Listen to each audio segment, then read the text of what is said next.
President Joe Biden and Australian Prime Minister Anthony Albanese have signed a historic climate deal on the sidelines of the G7 summit.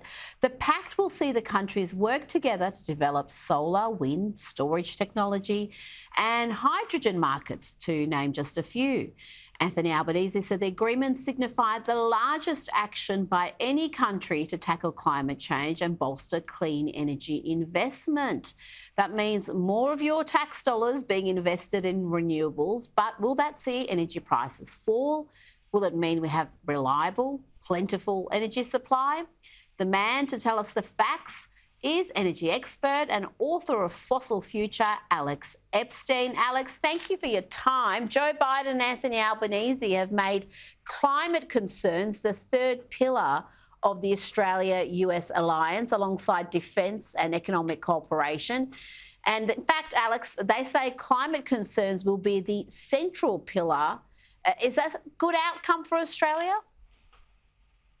I was just laughing because I was thinking, imagine these two guys got together and they announced that they were inventing a new phone or something like that. And not only were they inventing a new phone, but they were going to invent a new phone based on the most failed technologies deployed so far. Like, first of all, what do these guys know about phones? And second of all, why are you using the failed technologies? And so what they're using is solar and wind, which have caused problems all around the world because of their fundamental unreliability, which we don't have any kind of storage that's cheap enough to compensate for that. And they're talking about hydrogen, which is just a total subsidy dump. And so, as you said, it's basically them just saying, hey, we're going to take a bunch of your money and we're calling it like the greatest thing. But what does that mean? You're just going to take more of our money? It's like, I get excited about things in energy when somebody actually has a cost-effective alternative that they're willing to have compete on the market. Whereas this is not that. This is taking all our money. But the worst part of it is the whole net zero agenda is not just taking our money to finance really inefficient stuff. It's prohibiting us from using the most cost-effective sources of energy. That's already driven up prices around the world. And that's the really scary thing. Not the money they're going to steal, but the freedom they're going to take away to use the best forms of energy. Well, investing in reliable forms of energy, nuclear would be one, but our energy minister has come under fire recently for an embarrassing lack of knowledge on nuclear energy and modular reactors. A video posted by the energy minister, Chris Bowen, featured images of yellow barrels with radiation symbols, imagery from some activist video. And it also pushed the notion that nuclear power is just simply too expensive. What's your response to that, Alex?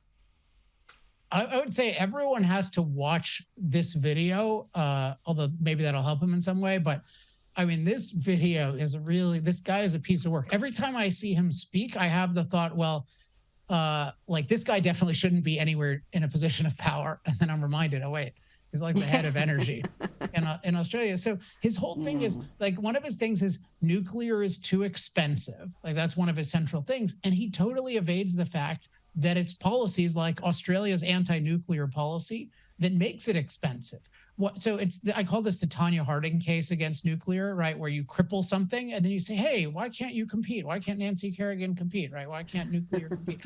It's like, it has a track record of being cost effective when it's not being crippled. He had a whole bunch of other things about, like, oh, how can you deal with the waste? And like, nuclear has less waste than anything else. We have good ways of dealing with it already. In the future, we'll be able to convert it to new fuel. So it's the most valuable form of waste and the least problematic form of waste in the world. And again, this is coming from somebody who's like, I'm Mr. Look, fossil future. I'm a huge advocate of fossil fuels, but I'm a huge advocate of anything that's cost effective. So I might be coming to Australia in the not too distant future. I don't want to insult this guy too much because I want to offer him the opportunity to get educated about the field that he's presiding over.